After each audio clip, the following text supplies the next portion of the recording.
Dy automjete u përplasën mëngjesin e kësaj të hëne në bypassin e Vlorës në afërsitë të fshatit Babic.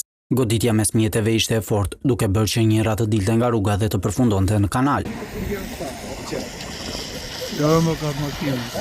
Si pasojë mbeti plagosur një djalë dhe një vajzë. Vajza mori dëmtime në pjesën e kokës dhe u transportua me urgjencë drejt spitalit të Vlorës, ndërsa personi tjetër pësoi lëndime në pjesën e kraharorit.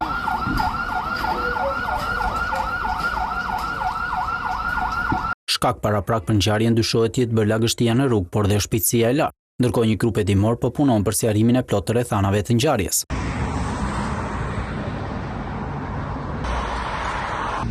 Ndërkohë në aksin rrugor Durrës-Rogozhi një makinë përplasi një 72 vjeçar, i cili si pasojë e plagëve të marra ndroi jetë në vend. Shkak për aksidentin u bë kalimi i rrugës në mënyrë të gabuar nga ana e këmbësorit.